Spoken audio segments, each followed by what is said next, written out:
Ngokulandelayo ekhaya labafundi ababelekiswa okanye abatetiswa abantu abangadele konke, abangazincamile, abangahlali khona full time ekhaya labafundi. Abo bantu banjalo, umuntu osuka ngaphandle athi ucela ukuthi ancediswe ngokubelekiswa okanye ngokutetiswa, asimvumeli ekhaya labafundi, asikwenzi oko. Ngoba wonke umsebenzi wesiwenzayo umsebenzi wasembusweni, umsebenzi kaNkulunkulu. Therefore ke ngoku asikwazi ukuthi sithathe umuntu ngaphandle simfake ekhaya labafundi sithi siyambelekisa, ngoba oko sabe sikwenza ngokuchasene nomyalelo kaNkulunkulu. Ngoba lo muntu akadele konke, akazincamanga, usebhizi zizinto zeli lizwe, usebhizi izinto zezwe, usathanda izwe. Amen. Amen baba, siyabonga. Ngicela ukucacisa lento bazalwane. Kunomthetho olawula ezokuteta nempilo zabantu. That is why kuhulumeni walelizwe kunama governments. Kunama departments. Department of Health iwona ebhekelela izinto kanjalo. Now thina ke sisembusweni kaNkulunkulu, isystem yezempilo embusweni kaNkulunkulu ayifani yala ezweni. Isibonelo, asikholelwa emaphilisini, sikholelwa egazini lika Jesu. Asikholelwa emgomeni, yini umgomo le eyenziwa ama vaccines ne immunization eyenziwa prior ukuthi ingane izalwe, neyenziwa after ingane isizelwe. So isystem le indlela yabo yokuphila, asikholelwa thina kuleyo. Now sikholelwa egameni lika Jesu Kristu waseNazaretha wavuka. Sikholelwa ezwini lika Baba uNkulunkulu, sikholelwa egazini lika Jesu. Now ukuthandaza kwethu konke, impilo yethu yonke ixhomelele, incike, ithembele kulezi zinto esengibalela: igama lenkosi uJesu, izwi lika Baba uNkulunkulu, igazi lika Jesu, umoya ongcwele. So ke manje asikwazi ukusiza umuntu ovela ngaphandle ngoba lenkolo esikholwayo, lenkolelo esinayo ayifunwa emhlabeni. Uhulumeni ushaya umthetho ukuthi abantu, ingane umuntu mayikhulelwe akahamba ayoxukuza, akahamba ayogoma. Then funeka ingane ilandelelwe ezempilo, itetelwe endaweni esafe. Then bese ke kulandelelwa ke ezikhuzana ama vaccines kanjalo kanjalo. So asikholelwa kulokho, and uNkulunkulu usambulela ukuthi leyo nto kune motive, kune purpose kaSathane behind abantu abangayiboni. Bacabanga ukuthi bayasizwa kanti abasizwa. USathane khonto ayitargethile abantu, uyabashape, uyabashintsha, ukhipha iDNA kaNkulunkulu ufake yakhe through lama vaccines. So umoya ongcwele sisambulele lokho. So ke manje kuyaliwa yimpi, and beside ukulwa kwabantu kuba lithi iBhayibheli asibambene inyama negazi, kodwa sibambene nemimoya namadlozi obumnyama emkhathini namaqhinga kaSathane. So ke ukuteta ukukhulelwa komuntu kuyimpi, kuyaliwa. Uma kuhlasela imikhuhlane, kuhlasela izifo, eteta ekhulelwe lomuntu, siyathandaza egameni lika Jesu. Uma ngabe sekushaya isikhathi sokuteta, uSathane uyalo, sikhuluma izinto bazalwane esisi-experienceile la ekhaya labafundi.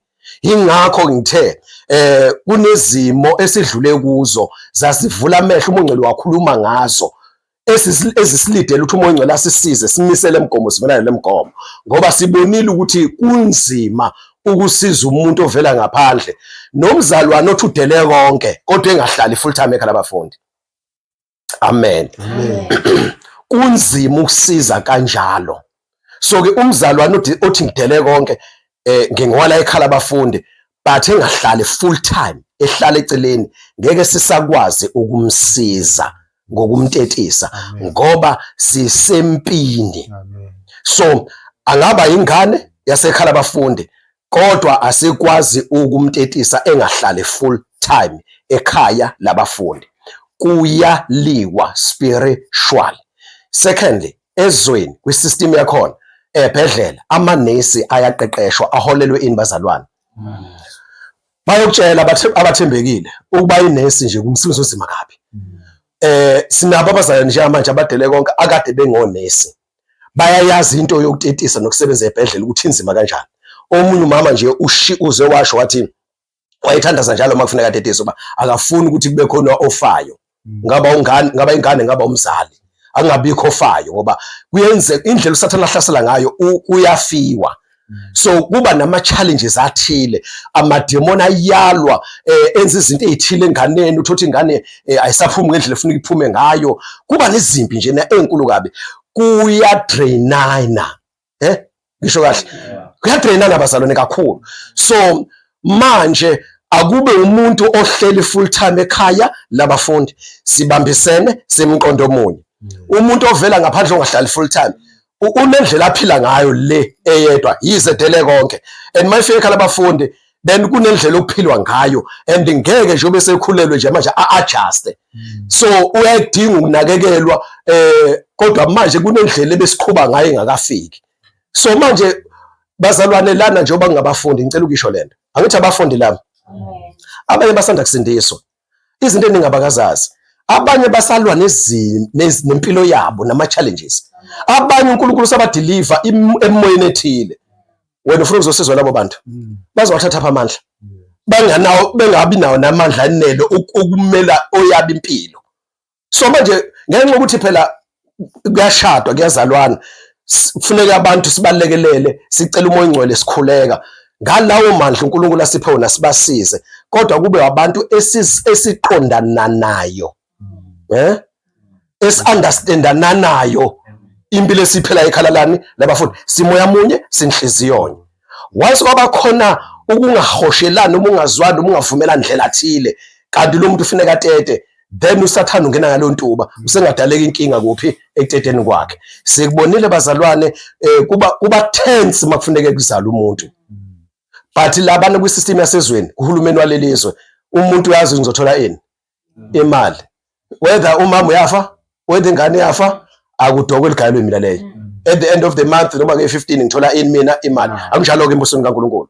We really care about imphefumulo yabantu, and kufuneka siye uNkulunkulu siyihlambulule, siyingcwelise.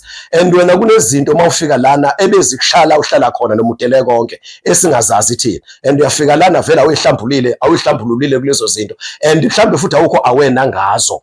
So awudilile nawo, ngoba la ekhaya labafundi siyamcela umoya ongcwele ukuthi adile nomuntu. Makukhona into ecashayo umuntu ayenzayo engekho right, ayi-expose umoya ongcwele. Wena wukho la ekhaya labafundi, akwenzeki lokho. Manje mawufuna ukufika la uzoteta, usufika uzoteta, then asiyazi impilo yakho nezimpi oyilwayo nezinqobile, oyehlambulukile, asiyazi. And thina sithwala ubunzima lana. Kuba tense wonke umuntu nje, kuyashintsha i-atmosphere, iyashintsha ekhaya labafundi makufuneke kufika umntwana.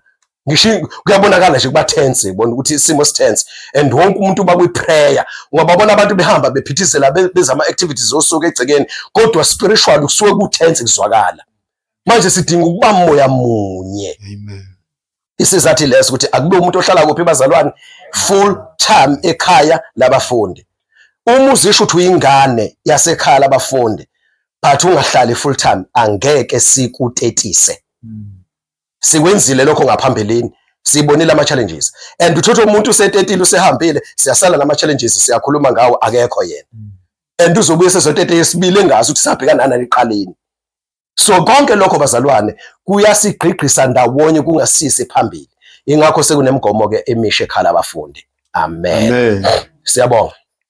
Exodus chapter 1 verse 20 to 21, 2 Corinthians chapter 6 verse 14 to 16, Isaiah 54 verse 13, Proverbs 22 verse 6. Egameni lika Yesu. Siyadlula ke kulomgomo. Sikhumbule ke bameli ukuthi yonke lento yenziwa ngokomyalelo kaNkulunkulu. Sijonga umyalelo kaNkulunkulu ukuthi uthini. Amen. Amen. Abatetiswayo, abachadisiweyo, abangatshatile